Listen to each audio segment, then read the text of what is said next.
if you have anything, come out as fast as possible and get it to any detachment or any police service that you have available to get to talk to. And Jack just absolutely loves bugs, dinosaurs, anything like that. But Lily loves girly things, but she also loves doing everything with Jack, bugs. They're like best friends, not just brother and sister. Still holding out hope. I don't know why they didn't find anything from Jack's pull-up to her backpack or. On May 2nd, the laughter of two children disappeared into silence. 6-year-old Lily and her 4-year-old brother Jack were playing in their own backyard. Minutes later, they were gone, without a scream, without a trace, without a single witness. In a world full of cameras and neighbors, how do two children simply vanish into thin air? For 128 days, the names Lily and Jack Sullivan have weighed heavily on this community. Two children, just 6 and 4 years old, vanished without a trace from their own backyard. Their laughter cut short, their footsteps erased, their innocence swallowed by a silence no family should ever endure. And yet, someone knew. Someone always knows. For months, neighbors whispered, parents pleaded, and police scoured every inch of the woods. Candles were lit, prayers rose into the night, and families waited for a miracle. Meanwhile, one man sat on the edge of suspicion, calm, patient, untouched by guilt. His name, Daniel Martel. Tonight, he is no longer free. Authorities have him in custody. But let's be clear. This isn't justice. Not yet. Because the truth of what happened to Lily and Jack, remains locked in the shadows of May 2nd, the morning they disappeared. Questions linger like smoke. Where were they taken? Why did no one step in sooner? And how many warning signs were ignored before two children vanished under the watch of adults who should have been protecting them? This isn't just the story of a crime. It's the story of responsibility abandoned. Of a system too slow to act. Of two children who never should have been left vulnerable. So ask yourself, when the silence first fell, when the swing in the yard swayed with no child upon it, why did it take this long for someone to face accountability? And more importantly, how many more children will slip away if we allow stories like this to fade? Do not turn away. Do not let Lily and Jack's names be reduced to another cold case file. Stay with this story. Subscribe. Keep their voices alive. Because silence failed them once, and it will fail them again, if we allow it. May 2nd, 2025. A morning like any other in Landown Station, Nova Scotia. A quiet, rural stretch where neighbors know each other and children play freely without fear. But that morning shattered into something unimaginable. 6-year-old Lily and her 4-year-old brother Jack were suddenly gone. Their shoes left behind, their toys scattered. No cries for help. No footprints to follow. Just absence. Within hours, the response was massive. RCMP officers swept in. Helicopters cut across the skies. Drones scanned the forests. Search dogs pulled handlers into ravines and swamps. Hundreds of volunteers combed barns, fields, and back roads, shouting the children's names until their voices broke. For days, every snapped twig, every rustle in the distance, felt like it could be them. But it never was. And soon the unsettling truth emerged. There were no sightings. Not a single one. No one saw Lily and Jack leave the yard. No driver along Gearlock Road spotted them wandering. Nothing.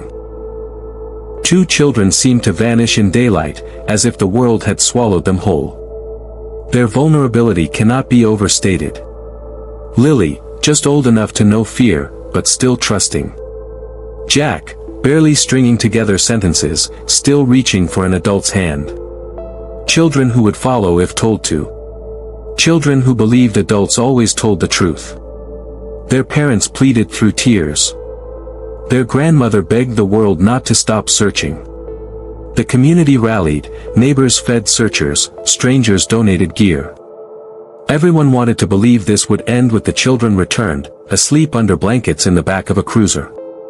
But with every day, hope thinned. Helicopters found nothing. Dogs lost the trail. Volunteers returned with nothing but mud on their boots. Silence deepened. And the sharpest question remained: how do two children vanish from their own home while adults slept nearby? In an age of cameras and constant surveillance, how could Lily and Jack simply cease to exist? Unseen, unheard, unprotected. In every missing child case, suspicion falls somewhere. For Lily and Jack Sullivan, it fell on Daniel Martel, their stepfather. A familiar face in the community, a man woven into daily life. Yet from the earliest hours of the search, doubts gathered around him like fog. Police interviewed him repeatedly. Where was he? What did he see? His answers shifted, sometimes small changes, sometimes bigger gaps. His timeline bent. His story sounded rehearsed. Silence hung heavier than his words. Investigators seized items from the home, clothing, blankets, things later sent for forensic testing. Publicly, police remained cautious. No charges. No suspect. But behind closed doors, suspicion circled back to him again and again. Neighbors noticed too. His detached demeanor, his defensiveness, his sharpness with questions. Sometimes he cooperated, sometimes he withdrew. In a small town where people talk, whispers spread fast. Martel knew more than he admitted. The signs were there. But signs don't equal evidence. And evidence is what police need. For months, the case sat in limbo, suspicion strong, proof missing. Still, the pressure mounted. Martel's silence wasn't just absence. It was weight. Finally, detectives found what they needed. Forensic analysis linked Martel to items discarded near the search zone, fibers, subtle traces connecting him to places already combed by searchers. His shifting alibi collapsed under its own contradictions. The hours he couldn't explain. The movements that didn't match others' accounts. Piece by piece, the picture hardened. Authorities have not revealed every detail, deliberately, to protect the case in court. But they revealed enough. The evidence against Martel was strong enough that waiting longer was no longer an option. And so came the arrest. The handcuffs clicked shut, and the fragile facade of his household broke. The children's mother, once by his side, defending him, cut ties completely. She severed contact, blocked him, walked away. To many, it was the act of a woman who had finally seen enough. For the first time in months, the silence cracked. Not with children's laughter returning, but with the metallic sound of justice closing in. Yet even now, Lily and Jack remain missing. More than 700 tips have poured into the RCMP since the morning Lily and Jack vanished. Every call, every message, every sighting reported by strangers desperate to help has been logged and investigated. Detectives sifted through fibers, soil, and clothing. Forensic labs ran tests late into the night. Interviews stretched on for hours, pressing families, friends, and neighbors for the smallest detail. And yet, despite the flood of effort, there are still no children. No safe return. No remains. Only absence. An absence that grows heavier with each passing day. That weight has not just crushed a family, it has seeped into the entire community. Neighbors who once locked arms, who searched fields and barns together, now point fingers. Old friendships have cracked under the pressure of grief and suspicion. Some blame the parents, questioning their choices, their vigilance, their words. Others lash out at law enforcement, accusing investigators of wasting precious days, of circling in on one man too slowly. Frustration bleeds into every corner of Landown Station, leaving a small town fractured where once it had stood united. And in the middle of this storm stands a grandmother.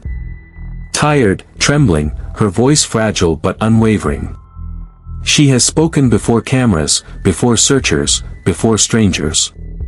And her words never change, we just want them home. She has become the anchor in chaos, the one voice everyone recognizes, the one plea that cuts through all the noise. But home has never felt farther away. The truth, as brutal as it is, cannot be ignored. The failure to protect Lily and Jack does not rest on Daniel Martel alone. It stretches wider. Across neighbors who saw warning signs and whispered but did not act. Across institutions that hesitated, that moved too slowly, that treated suspicion as smoke instead of fire. This case is not just about a man in custody. It is about responsibility abandoned. And because of that, 2 children who trusted the adults around them remain missing, caught somewhere between hope and memory. Let's be clear about one thing, children do not vanish into thin air. They do not dissolve into the woods like mist. They were taken. Taken from safety. Taken from innocence. Betrayed by those meant to shield them. Daniel Martel may sit behind bars tonight, but his arrest does not answer the questions that matter most. Custody is not closure. Handcuffs are not justice. Until Lily and Jack are found, until the truth of May 2nd is laid bare, this story remains unfinished. And while we wait, we must confront the unbearable question, what did those children feel in those final moments of freedom? Picture Lily, only 6 years old, still young enough to believe adults never lie. Picture Jack, 4 years old, still clinging to small comforts, his vocabulary limited to half-formed sentences, his trust limitless. They trusted. They followed. And they were betrayed. This case is bigger than one man. Bigger than Martel's shifting alibis, bigger than fibers and forensic traces. It is about every warning sign overlooked, every hesitation that cost time, every silence that stretched too long. 2 children vanished in broad daylight, in a neighborhood full of people, and not a single adult managed to stop it. That is not only tragedy, it is indictment. The failure to protect Lily and Jack does not belong to Martel alone. It belongs to all of us. To every person who turns away when something feels wrong. To every neighbor who dismisses a cry in the night. To every official who hesitates when urgency is required. Silence is not neutral, it is complicity. And silence is what failed these children. Think of their home. The toys still scattered in their bedroom. The shoes left by the back door. The swing in the yard, still waiting for a child who will never climb onto it. Each object a relic of innocence, each one an indictment of the absence that now defines this family's life. The world they left behind is still there, unchanged. And yet without them, it has become a museum of loss. What does it say about us, about our world, if children are not safe even in their own backyards?